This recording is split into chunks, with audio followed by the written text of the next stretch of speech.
পর্ব ৮৫। কিন্তু তবুও নিয়ে যেতেই হবে। এই জগতে দুটি লোক কিছুতেই শোক সইতে পারবে না, কিন্তু একটি তো স্বর্গে গেছেন, আর একটি কিন্তু যা জল নিয়ে আয়। দিবাকর, আমি বাতাস করি। ও কিরে, কথা কোসনে কেন? অকস্মাৎ দিবাকরের আপাদ মস্তক বারংবার কাঁপিয়া উঠিল। পরেক্ষণেই সে অচেতন কিরণময়ীর দুই পদতলের উপর হইয়া পড়িয়া বলিতে লাগিল, আমি সমস্ত বুঝেছি বউঠান, তুমি আমার পূজনীয় গুরুজন, তবে কেন এতকাল গোপন করে আমাকে নরকে ডোবালে? আমি এ মহাপাপ থেকে কি করে উদ্ধার পাব বৌদি? উপেন্দ্র বলিয়াছিলেন, সাবিত্রী, হাড় কখানা আমার গঙ্গায় দিস দিদি, অনেক জ্বালায় জ্বলেছি, তবু একটু ঠান্ডা হবে। সাবিত্রীকে তিনি আজকাল কখনো তুমি কখনো তুই যা মুখে আসিত তাই বলিয়াই ডাকিতেন। সাবিত্রী তাহার সেই শেষ ইচ্ছা এবং শেষ চিকিৎসার জন্য কিছুদিন হইল কলকাতার জোড়াসাঁকোয় একটা বাড়ি ভাড়া লইয়া আসিয়াছিল। আজ সন্ধ্যার পর এক পশলা ঝাড়া বৃষ্টি হইয়া গেলেও আকাশে মেঘ কাটে নাই। উপেন্দ্র অনেকক্ষণ পরে ক্লান্ত চোখ দুটি মেলিয়া আস্তে আস্তে কহিলেন, সম্মুখের জানালাটা একটু খুলে দে দিদি, সেই বড় নক্ষত্রটি একবার দেখি। সাবিত্রী তাহার কপালের রুক্ষ চুলগুলি ধীরে ধীরে সরাইয়া দিতে দিতে মৃদুকণ্ঠে কহিল, গায়ে জলহাওয়া লাগবে যে দাদা, লাগুক না বোন, আর আমার তাতে ভয় কি? ভয় তাহার শুধু আজ কেন, যেদিন হইতে সুরবালা গিয়েছে সেদিন হইতেই নাই। কিন্তু তাই বলিয়া সাবিত্রী তো ভয় ঘুচে নাই। তাহার বুঝি যতক্ষণ শ্বাস ততক্ষণই আস। তাই মৃত্যু যখন শিয়রের পাশে তাহার সঙ্গে সমান আসন দখল করিয়া বসিয়া গেছে, তখনও সে তুচ্ছ জলহাওয়াটাকে পর্যন্ত ঘরে ঢুকিতে দিতে সাহস পায় না। অনিচ্ছা কণ্ঠে কহিল, নক্ষত্র তো দেখা যায় না দাদা, আকাশে যে মেঘ করে আছে। উপেন্দ্র ম্লান চক্ষু দুটি উৎসাহে বিস্ফারিত করিয়া বলিলেন, মেঘ? আহা, অসময়ে মেঘ দিদি, খুলে দে একবার দেখে নি, আর তো দেখতে পাবো না। বাহিরে আর্দ্র জোরে বইতেছিল। সাবিত্রী কপালে বুকে হাত দিয়া দেখিল জ্বর বাড়িতেছে, মিনতি করিয়া বলিল, ভালো হও, মেঘ কত দেখবে দাদা, বাইরে ঝড় বইছে, আজ আমি জানালা খুলতে পারবো না। তাহার হাতটা নিজের হাতের মধ্যে টানিয়া লইয়া উপেন্দ্র রাগ করিয়া বলিলেন, ভালো চাস তো খুলে দে সাবিত্রী, নইলে বর্ষার দিনে যখন মেঘ উঠবে তখন কেঁদে কেঁদে মরবি, তা বলে দিয়ে যাচ্ছি, আমি আর দেখবার সময় পাবো না। সাবিত্রী আর প্রতিবাদ না করিয়া এক ফোঁটা চোখের জল মুছিয়া উঠিয়া গিয়া জানালা খুলিয়া দিল। অদৃশ্য সেই খোলা জানালার বাহিরে উপেন্দ্র নির্বিশেষ চক্ষে চাহিয়া রহিলেন। আকাশের কোণে এক অদৃশ্য প্রান্ত হইতে ক্ষণে ক্ষণে বিদ্যুৎ স্ফুরিত হইতেছিল। তাহারই আলোক ছটায় সম্মুখের গাঢ় মেঘ উদ্ভাসিত হইয়া উঠিতেছে। চাহিয়া দেখিয়া উপেন্দ্রর কিছুতেই যেন আর স্বাদ মিটে না, এমনই মনে হইতে লাগিল। সাবিত্রী নিজেও একটা গরাদে ধরিয়া সেই দিকে চাহিয়াই চুপ করিয়া দাঁড়াইয়াছিল। উপেন্দ্রর দৃষ্টি হঠাৎ তাহার উপর পড়িতে মনে মনে একটু হাসিয়া বলিলেন, আচ্ছা দে দে, জানালা বন্ধ করে দিয়ে কাছে এসে বস। কিন্তু এত মায়া তো ভালো নয় দিদি, একটুখানি গায়ে হাওয়া লাগতে দিতে চাও না, কিন্তু আমি চলে গেলে কি করবে বলো তো? সাবিত্রী জানালা বন্ধ করিয়া দিয়া কাছে ফিরিয়া আসিয়া কহিল, তুমি তো আমাকে কাজ দিয়ে যাবে বলেছ, আমি তাই সারা জীবন ধরে করব। তুমি আমার চোখের উপরেই দিনরাত থাকবে, পারবে করতে? সাবিত্রী আস্তে আস্তে বলিল, কেন পারবো না দাদা, তোমার কথায় উনি তো কখনো না বলবেন না। উপেন্দ্র হাসিমুখে কহিল, উনি কে, সতীশ তো? সাবিত্রী ঘাড় হেঁট করিয়া চুপ করিয়া রহিল। উপেন্দ্র তার সলজ্জ মৌন মুখের পানে চাহিয়া নিঃশ্বাস ফেলিলেন। বলিলেন, সাবিত্রী, সতীশ যে আমার কি, সে পরের পক্ষে বোঝা শক্ত।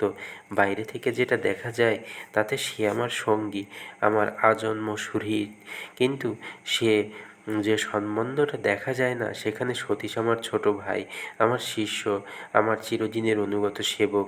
সেই রাত্রে তুই যদি দিদি আত্মপ্রকাশ করে আমাদের ফিরিয়ে নিয়ে যেতিস, আমার শেষ জীবনটা হয়তো এত দুঃখে কাটত না, দিবাকরও হয়তো আমাকে এত ব্যথা দেবার সুযোগ পেত না।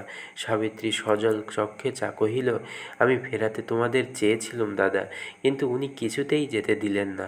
দুই চৌকাঠে হাত দিয়ে আমার পথ আটকে রাখলেন, বললেন, বললেন, আমি তোমাদের সামনে গেলে তোমাদের অপমান করা হবে, তারই ইচ্ছে। বলি উপেন্দ্র উপরের দিকে চাহিয়া একটা দীর্ঘশ্বাস ত্যাগ করিয়া নীরব হইলেন।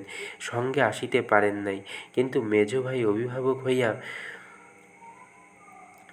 বাড়িতে উপেন্দ্রর পিতা শিবপ্রসাদ বাতে শয্যাগত। তাহাকে এক সংসার ফেলিয়া মহেশ্বরীর সঙ্গে আসিতে পারেন নাই, কিন্তু মেজদিদি অভিভাবক হইয়া কলকাতার বাসায় ছিলেন। তাহার এবং আর একজনের পদশব্দ সিঁড়িতে শোনা গেল। পরক্ষণেই তিনি কবিরাজ সঙ্গে করিয়া ঘরে প্রবেশ করিলেন। কবিরাজ উপেন্দ্রর নাড়ি দেখিয়া জ্বর পরীক্ষা করিয়া ঔষধ পরিবর্তন করিবার প্রস্তাব করিতেই উপেন্দ্র হাত জোর করিয়া কহিল, ওইটে আমাকে মাপ করতে হবে কবিরাজ মশাই, আপনার অগোচর তো কিছু নেই, তবে যাবার সময় আর কেন দুঃখ দেবেন? প্রাচীন চিকিৎসকের চক্ষু সজল হইয়া উঠিল। বলিলেন, আমরা চিকিৎসক, আমাদের শেষ মুহূর্তটি পর্যন্ত যে নিরাশ হতে নেই বাবা। তাছাড়া ভগবান সমস্ত আশা শেষ করে দিলেও তো যাতনা নিবারণ করবার জন্য ঔষধ দেওয়া চাই। উপেন্দ্র আর প্রতিবাদ না করিয়া মৌন হইয়া রহিল। তখন ঔষধ পরিবর্তন করিয়া ব্যবস্থা নির্দেশ করিয়া বিচক্ষণ চিকিৎসক প্রস্থান করিলেন। তাহার ভরসা তো বিন্দুমাত্রও ছিল না।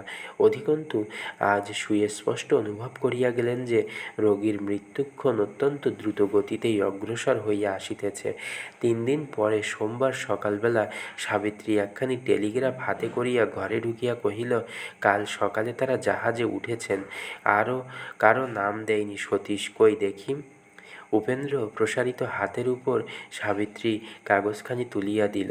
কাগজখানি তিনি উল্টিয়ে পাল্টিয়ে নিরীক্ষণ করিয়া সাবিত্রীকে ফিরিয়াইয়া দিয়ে শুধু একটা নিঃশ্বাস ফেলিলেন। এই নিঃশ্বাসের অর্থ সাবিত্রীর অগোচর রহিল না। যাবার সময় সতীশ তাহাকে নিভৃতে বলিয়া গিয়াছিল, কিরণময়ীর দেখা পাইলে সে যেমন করিয়া হোক তাহাকে ফিরাইয়া আনিবেই। তাহাদের ভাই বোন সম্বন্ধটাও সে উল্লেখ করিয়া যাইতে ত্রুটি করে নাই। এই পরম আশ্চর্য রমণীকে একবার চোখে দেখিবার কৌতূহল সাবিত্রীর বহুদিন হইতেছিল, কিন্তু পাছে কাণ্ডজ্ঞানহীন সতীশ তাহাকে এই বাড়িতেই আনিয়া হাজির করে এ আশঙ্কাও তাহার যথেষ্ট ছিল। কহিল, তিনি সব দিক বিবেচনা করে কাজ করেন না। আমার ভয় হয় দাদা, পাছে কিরণ বৌঠানকে তিনি এখানেই এনে তোলেন।